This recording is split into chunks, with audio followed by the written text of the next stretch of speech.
இதே வந்து சாச்சனா வந்தால் எப்படி சொல்லியிருப்பா, போ போ பேச வேணாம் அப்படின்ட்டு ஏஞ்சி கூட போயிருப்பா, மூஞ்சி திருப்பின்னு போயிருப்பா, இல்லை தர்ஷிகாவாக இருந்தாலும் யாராக இருந்தாலும் அப்படி தான் பண்ணியிருப்பாங்க. ஆனால் மெச்சூரிட்டி இருக்கிறதுனால அன்சிதா வந்து எவ்வளோ ஒரு தன்மையாக, உங்கள்கிட்ட எனக்கு பேசுறதுக்கு இஷ்டம் இல்லை ஜாக், இப்போதைக்கு பேச வேணாம், அப்புறமா பேசலாம் போன்ற மாதிரி சொல்லி முடிச்சிட்டாங்க. இதை வந்து பலரும் வந்து ட்விஸ்ட் பண்ணி, இல்லை இல்லை அன்சிதா வந்து அவளுடைய உண்மை முகத்தை காட்டுறா, அவள் வந்து இப்படி பண்ணுறா, அவள் அப்படி பண்ணுறா, ஏன்டா இப்படி பிஆர் ஒர்க் பண்ணுறீங்க ஜாக்லினுக்காக. டே 52 எபிசோட் 53. வா, T20 மேட்ச் மாதிரி இருக்கும்.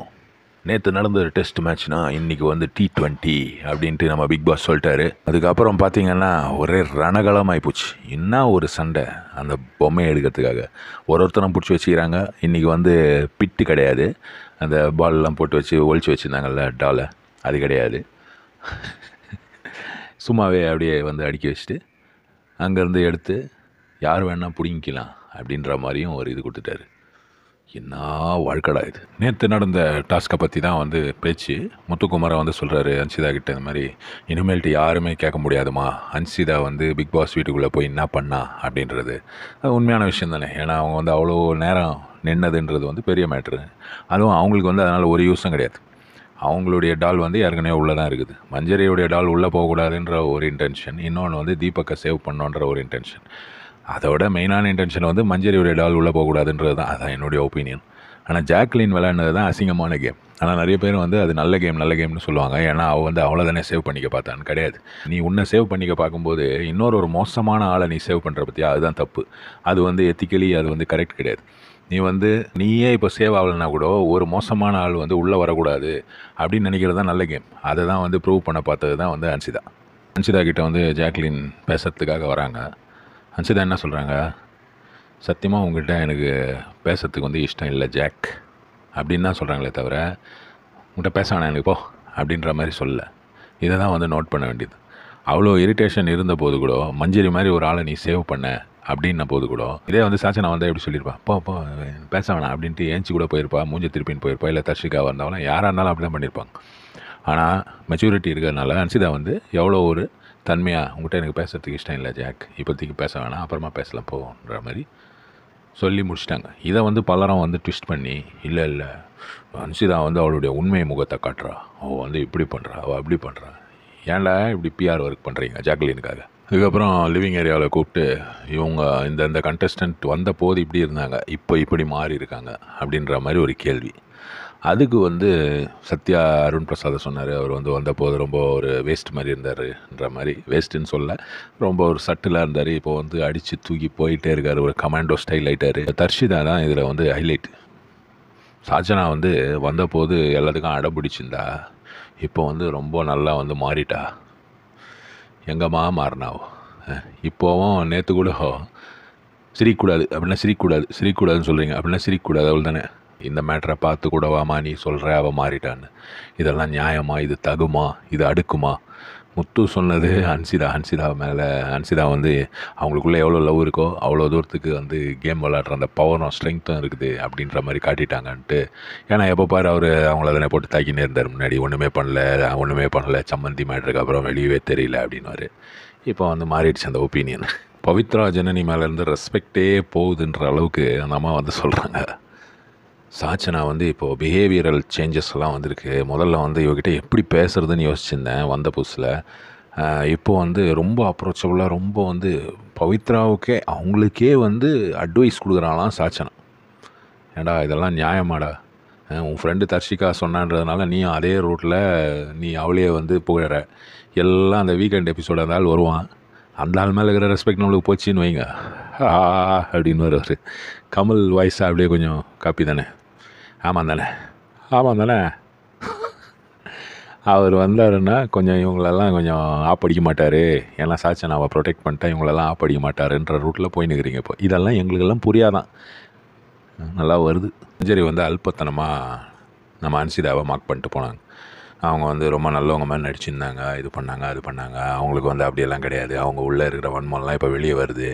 சௌந்தர்யா, ரயான், இவங்க ஜெஃப்ரி, இவங்கெல்லாம் வந்து ஜாக்லின் மேலே காண்டாக இருக்கிறாங்க. ஏன்னா நீ அவளை போய் சேவ் பண்ணி, அந்த மஞ்சரியை போய் நீ சேவ் பண்ணின்றதுனால அதை வந்து கொஞ்சம் சௌந்தர்யாவெல்லாம் கொஞ்சம் கூல் பண்ணுறதுக்காக ஜாக்லின் என்னன்றா வந்து இது மாதிரி மஞ்சரி வந்து வரும்போது ரொம்ப ஸ்ட்ராங் பிளேயர் மாதிரி இருந்தாங்க. ஆனால் இப்போ வந்து ரொம்ப வீக்காக தெரியுறாங்க. சும்மா சின்ன விஷயத்துக்கெல்லாம் ட்ரிகர் ஆகுறாங்க. நீ இதுக்கெல்லாம் ட்ரிகர் ஆகியாடி அப்படின்ற மாதிரி எனக்கு வந்து ஒரு ஃபீலிங் வந்துச்சு அவங்கள பார்த்து. ரொம்ப கேவலமாக இருக்குதுன்ற மாதிரி அப்படியே கொஞ்சம் பேசி கொஞ்சம் கூல் பண்ணி நேற்று அவளுக்காக தான் 7 மணி நேரமோ 8 மணி நேரமோ சுசு போகாமல் இருந்தாங்க. இன்றைக்கி இப்படி. இதுதான் அந்தர்பல்ட்டின்றது. கேவலமான சாட்சனா வந்துட்டு அருண் பிரசாதை. அருண் வந்து ரொம்ப டிராஸ்டிக்காக சேஞ்ச் ஆகிருக்காரான். இன்னும் பாசிட்டிவ்வே அப்படின்றா. அது கடைசியில் பாசிட்டிவ்வேன்னு சொல்லும்போது மூஞ்செல்லாம் ஒரு இழ்ச்சின்னு ஒரு அசிங்கப்படுத்துகிற மாதிரி ஒரு பாசிட்டிவே. நீ ஏன் நெகட்டிவ்? நீ பாசிட்டிவ் பற்றி பேசலாமா? முதல்ல வந்து ரொம்ப நான் அப்படியே ஸ்டாண்ட் எடுப்பேன் நாங்கள் ஜாக்லின். அவங்களுக்கு வந்து ஸ்டாண்டே கிடையாது. அவங்களுக்கு ஏதாவது ஒரு யூஸ் இருக்குன்னா அவங்க யாரை வேணால் அப்பான்னு கூப்பிடுவாங்கன்ற மாதிரி அவங்க எந்த ஸ்டாண்ட் வேணால் எடுப்பாங்க அப்படின்ட்டாங்க அன்சிதா ஜாக்லினை பற்றி. நேற்று நடந்த டாஸ்கில் அது புரிஞ்சுது அப்படின்னாங்க. அது கரெக்ட் தானே. ஆனால் இதை வந்து நம்ம ஆளுங்க வந்து ஒத்துக்க மாட்டாங்க. நிறைய பிஆர் ஒர்க் இருக்காங்க பார்த்தீங்களா ஜாக்லினுக்கு. அவங்க வந்து என்ன இந்த பொண்ணு இப்படி பேசுகிறா, என்ன இவளுடைய வன்மம்லாம் இப்போ தான் வெளியே வருது. ஏன்னா இவங்களுக்கெல்லாம் வன்மமே கிடையாது பாருங்கள். ஏன்னா இவங்கெல்லாம் வந்து புனிதர்கள். ஜெஃப்ரியும் ரயானும் வந்து சௌந்தர்யா கிட்ட கோச்சினாங்க. ஏன்னா வந்து சௌந்தர்யா வந்து போயிட்டு சிவகுமார்கிட்ட கொஞ்சம் அழுகெல்லாம் செய்திருப்பாங்க. அவங்களுடைய அழுகுற அந்த இதை பார்த்துட்டு நிறைய பேர் வந்து இது வந்து ஃபேக்காக இருக்குது, இந்த சாச்சனா மாதிரி ஆள்லாம் சொன்னாங்க பார்த்தீங்களா. ஆனால் அது வந்து உண்மையிலே ஃபேக்கான ஒரு கண்ணீர் கிடையாது அப்படின்னு தான் என்னுடைய ஒப்பீனியன். அவங்க வந்து ரொம்ப ஜென்யூனாக அதை சாச்சனா அழுது தான் வந்து அதுதான் வந்து பொய்யான அழுகை. ஆனால் சௌந்தர்யா அழுதது அப்படி கிடையாது அப்படின்னு தான் நான் நினைக்கிறேன். சௌந்தர்யா என்ன சொன்னாங்கன்னா, நான் வந்து ஜாக்லினை பற்றி தான் மெயினாக ஹைலைட் அதில். ஜாக்லினை வந்து நான் வந்து ரொம்ப ஃப்ரெண்டாக பார்த்தேன். நான் வந்து ரொம்ப ஒரு இதுவாக ஃப்ரெண்ட்ஷிப் முதல்ல காட்டுறா, இதை அக்செப்ட் பண்ணலாமா அப்படின்ற இதில் இருந்தேன். அதுக்கப்புறம் வந்து நான் ரொம்ப ஃப்ரெண்ட்லியாக ஆகிட்டேன். என்னை வந்து யாருமே சேவ் பண்ணல அப்படின்ற மாதிரி சௌந்தர்யாவுடைய அந்த டிஎஸ் ரொம்பவே வந்து நேற்று நிறைய ஓட்டு விழுந்திருக்கும் அவங்களுக்குன்ற மாதிரி. அவங்க நாமினேஷனில் இல்லைனாலும் இல்லை இருந்தாலும் இந்த மாதிரி பர்ஃபார்மன்ஸ்லாம் பண்ணும்போது மொத்தத்துலேயே வந்து பிக் பாஸில் வந்து அதுதான் ஒரு ஸ்ட்ராட்டஜி. அவங்க வந்து ஆனால் அவங்க அதுக்காக பண்ணாங்கன்னு நான் சொல்ல. ஆனால் அவங்க பண்ணது பார்க்கும்போது வந்து ரொம்ப ஒரு கஷ்டமாக இருந்தது. இவங்க வந்து இந்த கோவா கேங் அப்படின்றதே ஒரு கிரிஞ்சாக தான் இருக்குது. ரொம்ப வந்து என்னங்கடா இது கோவா கேங்கண்ணா, நீங்கள் கோவாவில் இருக்கிறீங்க இல்லை கோவா போகிறீங்களா? போகும்போது பேர் வச்சுக்கோங்க. இப்போவே என்னத்துக்கு பேர் இண்டிவிஜுவல் கேம் ஆடுங்கடானா இப்போது ஒரு 3-4 பேர் சேர்ந்துக்கின்னு நம்ம வந்து அந்த டால் எடுக்கலாமா, நம்ம இதை எடுக்கலாமா, நம்ம அதை எடுக்கலாமான்னு போட்டு கன்ஃபியூஸ் பண்ணி அதில் வந்து நீங்கள் எடுக்காமல் போனதுனால சௌந்தர்யா வந்து வருத்தப்பட்டு அதில் ஒரு ஆளுக்கு வந்து இதுவாகி என்னங்கடா இது, அந்த பக்கம்தான் ஒரு லவ் மேட்ரு ஒரு வேஸ்ட்டான ஒரு கண்டென்ட் ஒன்று ஓடி நிற்குது. அதை வேறு பஞ்சாயத்து பண்ணுறதுக்கு 2 பேர், ஒன்று பவித்ராவும் இன்னொன்று ஆனந்தியும். என்ன தான் பண்ணுகிறானுங்க இவனுங்கன்னு தெரியல. இன்னும் வந்து இவனுக்கு புரியல போல இருக்குது. அதுக்கப்புறம் சௌந்தர்யா வந்து போய் மழையில் உட்காந்துக்கிறாங்க. ஏன்னா வந்து ஒரு கிளாஸ் ஒரு கப்பு ஒன்று கிடைக்குது கிச்சன்லேருந்து. மஞ்சரி காட்டுறாங்க, இந்த மாதிரி பாயசம் குஷ்டி யாரோ வச்சுட்டு போயிடறாங்க பாரு, நீ தானே சார்ஜென்ட் கேளுங்க சார்ஜென்ட் அப்படின்னோடனே மஞ்சரி சொன்னதுனால நம்ம சௌந்தர்யா வந்து நிறைய பேர்கிட்ட கேட்குறாங்க, நீங்கள் குடிச்சிங்களான்னு. யாருமே பதில் சொல்ல. உடனே அவங்க போய் மழையில் உட்காந்துட்டு இது வந்து முந்தா நேற்று எடுத்த எபிசோடு. அதுவே அதுலேருந்து புரிஞ்சிச்சு. ஏன்னா நேற்று மழை பெய்யலப்பா, முந்தா நேற்றுன்னு போது டியூஸ்டே நடந்த விஷயங்கள் தான் வந்து நேற்று காட்டியிருக்கீங்க. மழை வந்து உங்களை வந்து நேச்சரை உங்களால் ஒன்றும் பண்ண முடியல பார்த்தீங்களா. நீங்கள் லைட்டெல்லாம் குறைச்சாலும் இந்த மழை சூரிய ஒளி இதெல்லாம் உங்களால் ஏமாற்ற முடியாது. ஏன்னா பூந்தமல்லின்றது வந்து நசரத்பேட்டைன்றது வந்து ரொம்ப பக்கத்தில் தான் இருக்குது. சரி, அது எப்படியோ போட்டோம். சௌந்தர்யா வந்து போய் இதில் மழையில் உட்காந்துட்டு ஒரு கிரிஞ்சு ஒன்று பண்ணாங்க, போராட்டம் மாதிரி. நான் வந்து மழையிலே தான் இருக்க போகிறேன். 1-2 பேர் வந்து கொடையெல்லாம் வேறு பிடிக்கிறானுங்க. ரயான் அங்கே வந்து கத்துறான், நீ வந்து இந்த மாதிரி பண்ணிட்டா எல்லாம் சொல்லிடுவாங்களா அப்படின்ற மாதிரி. உண்மை தானே, நான் பைத்தியமானி பெரிய காந்தி இந்த அம்மா வந்து அப்படியே அண்ணா ஆசார் போராட்டம் பண்ணுறாங்க. இல்லை வேறு ஒரு சத்தியம் வேறு, பிக் பாஸ் டைட்டில் மேலே சத்தியம் பண்ண தர்ஷிகா கேட்குற, யார்ரா பிக் பாஸ் டைட்டில் மேலாம் சத்தியம் பண்ண சொல்கிறா? நான் சத்தியமாக நான் குடிக்கலாமா, நான் வைக்கலாமா அந்த கப்பை அப்படின்னு ஒன்று போயிடுறாங்க. இந்த ஒரு காலேஜிலலாம் வந்து ஒரு 2 பேர் இருப்பாங்க. அதாவது 2 பேரில் ஒரு கிளாஸ்லேயும் இருப்பாங்கன்னு வைங்க. அதாவது நடக்கிற விஷயங்களுக்கெல்லாம் அவங்களுக்கு வந்து ஒரு சம்மந்தம் கிடையாதுன்ற மாதிரி அதில் வந்து வேஸ்ட்டான ஒரு மேட்ரை வந்து எடுத்து வச்சின்னு இவங்க பேசிக்கினே இருப்பாங்க. அந்த மாதிரி 2 பீஸுங்க தான் வந்து, ஒன்று வந்து ஆர்ஜி ஆனந்தி, இன்னொன்று வந்து பவித்ரா. ஆர்ஜி ஆனந்தி வந்து இப்படி உட்காந்துக்கிறாங்க கன்னத்தில் கை வச்சின்னு. பவித்ரா வந்து ரொம்ப சோகமாக, ஏண்டி மிளகா அரைச்சி கை எரியுதுன்ட்டு அவளுக்கு வந்து இந்த கையில் எரியுதுன்னா இந்த கை ஃப்ரீயாக தானே இருக்குது, இந்த கையை எடுத்து தேய்ச்சிக்க வேண்டியது தானே க்ரீமு, அது ஏண்டி அவன் தேய்க்கிறான் அப்படி. இவங்க இதை பேசிட்டு கொஞ்ச நேரம் கழிச்சு பார்க்கும்போது இதை ஊட்டி விட்டுனுக்கிறார் தர்ஷிகா. அவர் 2 கையும் ஃப்ரீயாக தான் இருக்குது ஆனால் இந்த அம்மா வந்து ஊட்டி விட்றாங்க. ஏன்டா இது வந்து அந்த கண்டென்ட்டை பார்த்தே நாங்கள் இரிட்டேஷனில் இருக்கிறோம், அதில் நீங்கள் வேறு அதை யூஸ் பண்ணி நீங்கள் ஒரு கண்டென்ட் பண்ணுறீங்க. இவங்க 2 பேர் என்னமோ ரொம்ப ஃபீலிங்கில் இருக்க மாதிரி என்னால் அவகிட்ட பேசவே போக முடியலடி. நான் போகும்போதெல்லாம் ஒன்று அவள் இருக்கிறா, ஒன்று அவன் இருக்கிறான், இல்லைன்னா வந்து அன்சிதா இருக்கிறா, ஒன்று இவன் இருக்கிறான், இவன் இருக்கிறான். என்ன நடக்குது இங்கன்னே தெரியல. நம்ம ஃப்ரெண்டு வந்து நம்மக்கிட்ட வந்து ரொம்ப தூரம் போகிறா போல இருக்குது அப்படின்ற மாதிரி ரொம்ப சோகமாக பேசினுக்கிறாங்க பவித்ராவும் ஆனந்தியும். ஒரே வார்த்தையில் இந்த மாதிரி ஒருத்தரை எக்ஸ்பிளைன் பண்ணோம். ஒரு பிக் பாஸ் கொடுத்துருக்காரு டாஸ்க் மாதிரி. அதில் வந்து சொப்பு வச்சு விளையாடுவாங்க அப்படின்றது வந்து விஷாலையும் தர்ஷிகாவையும் சிவகுமார் சொல்கிறார். சொன்னவொடனே 2 முக பீஸுங்களும் உட்காந்து சிரிச்சுன்னுக்குதுங்க. ஏன்னா வந்து அது வந்து ஒரு அவங்க அந்த ஃபீலிங்கில் இருக்கிறாங்களாம். ரொம்ப கோஆர்டினேஷனோடு விளையாடுவாங்கன்ட்டு அவர் கலாய்க்கிறாரு. இவங்க 2 பேர் சிரிச்சுன்னுக்கிறாங்க. அதுக்கு முன்னாடி தீபக் வந்து 100 கேமராவிலையும் தெரியுவான், 100 கேமரா இருந்தும் தெரியல. தெரியாத ஆள் வந்து நம்ம சாமின்னே சொல்லிட்டார் அவர். தெரிகிற ஆள் வந்து சௌந்தர்யா. 100 கேமராவிலையும் எங்கே கேமரா வச்சாலும் இந்த அம்மா மூஞ்சி வந்து தெரிஞ்சிடும் அப்படின்ற மாதிரி. ஏன்னா அவ்வளோ பெர்ஃபார்ம் பண்ணுறாங்களாம். சௌந்தர்யா வந்து உருப்படியாக ஒரு வேலை பண்ணிக்கிறான். ஏன்னா போய் மழையெல்லாம் உட்காந்து கிரிஞ்செல்லாம் பண்ணான்னு சொன்னேன்ல, இந்த பர்சனை நம்பி ஒரு விஷயம் சொல்லவே முடியாதுன்னா அது வந்து சாச்சனா அப்படின்ட்டு ஒரு பயங்கர ஒரு டிமீர் அப்படின்ற மாதிரி ஒரு எக்ஸ்ப்ரெஷனோட. அது என்னம்மா காரணம்னு கேட்டால், இங்கே நடக்கிறத வந்து அங்கே போய் சொல்லுவாள், அங்கே நடக்கிறத வந்து இங்கே வந்து சொல்லுவாள். ஆனால் எல்லாத்தையும் சொல்ல மாட்டா, அவளுக்கு வேண்டிய மாதிரி மோல்டு பண்ணி அப்படி சொல்லுவான்ற மாதிரி. உண்மையான விஷயம். நடிக்க முடியாத ஆள் வந்து சாச்சனாவான். மஞ்சரி சொல்கிறாங்க எல்லாம் இது 2த்தையும் ஒரே வண்டியில் கட்டலான்ற மாதிரி. நடிக்க முடியாத ஆள் சாச்சனாவான். என்னன்னா ஏன்ட்டு ஆனால் மாட்டிப்பான்றது கரெக்டு தான். அது ஒரு உள்குத்து மாதிரி தான், அது ஓகே. சிவகுமார் வந்து நல்லவன் மாதிரியே தெரிகிறாரு. இவருக்குள்ளே வந்து வேறு மாதிரி இது இருக்குது. அவன் எங்கேயோ சிவனே அவன் வேலையை பார்த்துன்னு அவன் வந்து கரெக்டாக அந்த பிக் பாஸில் ஏதோ ஒரு கண்டென்ட்டு ஏதோ ஒரு ஸ்கிட்டு அது இது பண்ணிங்கன்னா அவன் இருக்கிறான். அவனை ஏமா போய் நோண்டுற? உனக்கு நோண்டுறதுக்கு தான் நிறைய பேர் இருக்கே. ஓப்பனும் நீ அன்சிதாவை நோண்டு, இல்லை ஜாக்லினை நோண்டு. அப்புறம் ராணவ வந்துட்டு பாய்சனை கூட பாயசமாக கொடுப்பாங்க. அது யாருன்னா ஜாக்லின். அதெல்லாம் சரியான பாயிண்ட்டுங்க.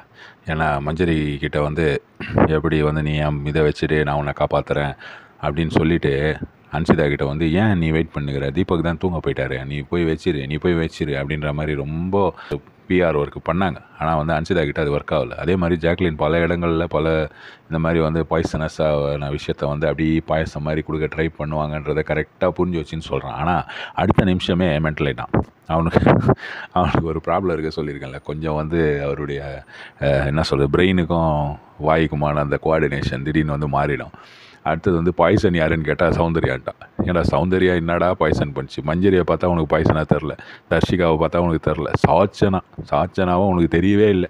ஏன்னா சாச்சனாவை சொன்னால் ஒரு வேளை வீக்கெண்ட் எபிசோடில் அவர் வந்துட்டு ஆமாம்ல நீ அப்படி சொன்னல அப்படின்னு வருன்ற அந்த பயம் போல் இருக்குது.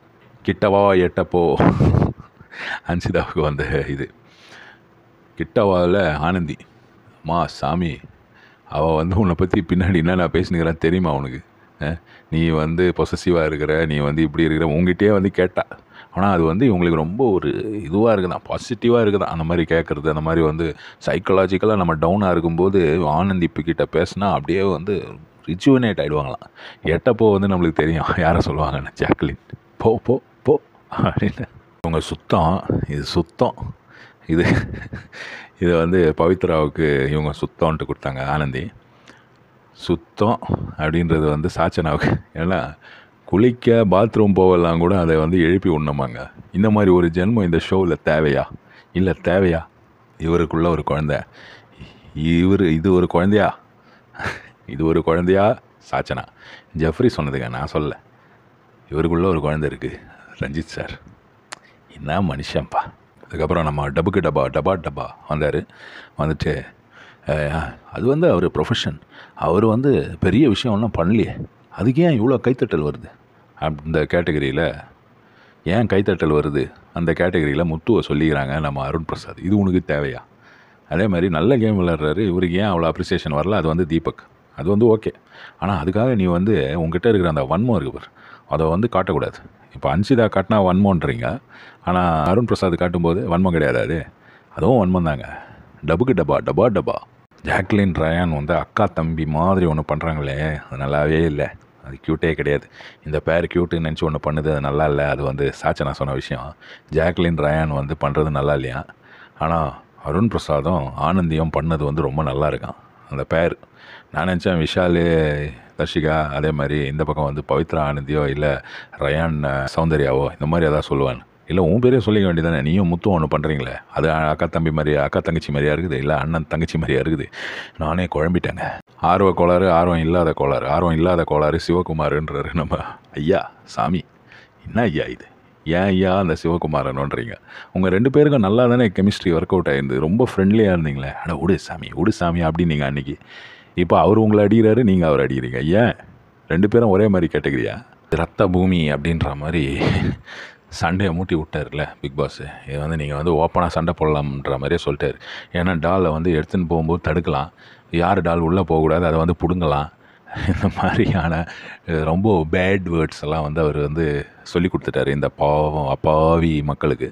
இந்த அப்பாவி மக்கள் வந்து இப்போது உண்மையான அந்த கோவத்தையும் வெறுப்பையும் எல்லாம் காட்டுறாங்க. விஷால் என்னன்றாரு ஜாக்லின் கிட்ட, நான் உன்னை ஃப்யூச்சரில் அடிக்கலாம், ஆனால் நான் அடிக்கவே இல்லை அப்படின்ற மாதிரி கூட சொல்லலாம் அப்படின்ற மாதிரி ஒரு கோர்வையெல்லாம் பேசுகிறாரு. ஏன்னா அவர் சட்டெல்லாம் கிழிஞ்சிச்சு. நான் வேணும்னு கிழிக்கல அப்படின்றாங்க ஜாக்லின். ஆமாம்மா, நீ வேணும்னு கிழிக்கல எனக்கு தெரியும், நானும் வேணும்ன்ட்டு உன்னை அடிக்கலை, நீ என்ன அடிக்கவே இல்லையே. ஆமாம், நான் அடிக்கலை, அதான் ஃப்யூச்சரில் அடிச்சுட்டு நான் அடிக்கலை அப்படின்னு கூட சொல்லுவேன் அப்படின்ற மாதிரி. ஏன்னா லூஸாடா நீ, பப்ளிக் பிளாட்ஃபார்மில் வந்து நான் உன்னை அடிக்கலை அப்படின்னு நான் சொல்லுவேன் அப்படின்னா இதை வந்து நோட் பண்ணி வச்சுன்னு அவர் வருவார்ல வார கட்சியில், என்னப்பா விஷால், ஆமாம்ல நீ வந்து இது விட்டல அப்படின்னு கேட்டார்னா என்ன சொல்லுவேன் அங்கே நின்று? இல்லை சார் அப்படின்வியா? பைத்தியக்காரனாகிறான்பா. அதே மாதிரி சாச்சனா ட்ரெஸ்ஸை வந்து தூக்கிட்ட, நம்ம அன்சிதா ட்ரெஸ்ஸுக்குள்ளே வச்சா நான் தூக்க தான் செய்வேன், ட்ரெஸ்ஸை தூக்குற வேலை வச்சுக்க, நான் ட்ரெஸ்ஸுக்குள்ளெல்லாம் வைக்கல. சாச்சனா வந்து திரும்பி பேசுகிற, நீ ட்ரெஸ்ஸுக்குள்ளே வச்சா நான் தூக்க தான் செய்வேன், நான் தூக்கலையே, நான் தூக்குனேன், நீ தூக்கக்கூடாது, நான் என்னங்கடா பண்ணுறீங்க? சின்ன ஏதோ ஸ்கூல் பசங்க கூட இதோட மேலே இருக்கும் உங்களுக்கு. இண்டிவிஜுவல் கேம் ஆரம்பிச்சிச்சின்ற மாதிரி நம்ம சொல்லின்னு இருக்கோம்ல, அதனுடைய ஒரு எஃபெக்ட் தான் வந்து பவித்ரா வந்து நல்ல பாசிட்டிவான ஒரு ஆளாக இருந்தாங்க. இப்போது வந்து ஒரு சந்திரமுகியாக மாறின்னு இருக்காங்க. அவங்களே சொல்கிறாங்க, காண்டு தான் ஆகுது, சண்டை தான் வரப்போகுதுன்ற மாதிரி. ஏன் அந்த ஃப்ரிட்ஜை திறக்கும்போது ஏன் எல்லாம் அப்படி பார்க்குறாங்க, ஒரு 10 பேர் பார்க்குறாங்க, அப்படியே கண்ணுங்கள்லாம் வந்து பார்க்குறது ரொம்ப அன்கம்ஃபர்டபுளாக இருக்குது. பின்ன நீங்கள் பண்ணுற அலப்புற சும்மாவாமா, நீ பண்ணலனாலும் பலரும் பண்ணுறாங்கல்ல, அப்போ உனக்கு மட்டும் வந்து ஒரு சான்ஸ் கொடுத்தா அதை வந்து பார்ஷியலாக நீங்கள் ட்ரீட் பண்ணுறீங்க, பயாஸ்டாக இருக்கீங்கன்ற மாதிரி சொல்லிவிடுவாங்கல்ல. அதனால தான் தீபக் வந்து எல்லாருக்கும் இந்த மாதிரி இது வச்சுட்டாரு. அதனால் இந்த வாரம் எவ்வளோ இதுவாக இருக்குது பாருங்கள், ஒரு நல்லா இருக்குது. இதுலேயே அந்த மஞ்சரி வந்து குழம்பு ஜாஸ்தியாக போட்டதே பிரச்சனையாகினாங்க. அப்போ கம்மியாக போட்டால் நம்ம பார்த்துருக்கோம்ல சாச்சனா என்னென்ன பண்ணிக்கிறா அப்படின்றது. சாச்சனா மாதிரி ஆளுங்க என்னமோப்பா. அன்சிதா வந்து வன்மத்தை கக்கறான்றாங்க ஜாக்லின், இல்லை மஞ்சரி. அப்புறம் வந்து ஜாக்லின் வந்து வன்மத்தை கக்கறான்னு நம்ம சொல்கிறோம், ஆனால் அதுதான் உண்மை. சாச்சனா வந்து வன்மமே தான், வன்மம் இஸ் ஈக்குவல் டு சாச்சனா அப்படின்ற மாதிரி.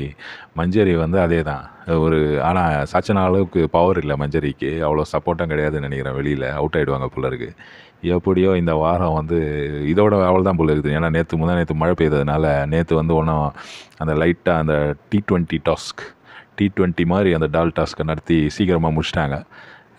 அன்றாட வேலைகளை பாருங்கன்ட்டு ஆரம்பிச்சு விட்டார். அதுக்கப்புறம் தான் இந்த மேட்ரெல்லாம் வந்து வெளியில் அங்கே வந்து எபிசோடில் காட்டினாங்க. லைவ் வந்து ரொம்ப இன்ட்ரெஸ்டிங்காலாம் இல்லை இப்போது, ஆனால் நிறைய பேர் பார்க்குறாங்க. போன வருஷத்தை வச்சு பார்க்கும்போது இந்த வருஷம் வந்து நிறைய வியூவர்ஸ் ஒரு 70,000 80,000லாம் காட்டுது சும்மா மொபைல்லேயே பார்க்கும்போது, நம்ம இதில் லேப்டாப்பில் பார்க்கும்போது கூட. எப்படியோ வியூவர்ஷிப் நல்லா போட்டோம், பிக் பாஸ் ஷோ நல்லா நடக்கட்டும். ஆனால் வந்து இந்த வன்மம் விஷயங்கள்லாம் கொஞ்சம் குறைஞ்சி கொஞ்சம் நல்லா ஹெல்த்தியாக கொஞ்சம் இதுவாக விளையாடினாங்கன்னா, பிளான் பண்ணி விளையாடுங்கடா, எது பண்ணாலும் பிளான் பண்ணி பண்ணணும் அப்படின்றதே இது எங்களுக்கு புரியவே இல்லை போல இருக்குது.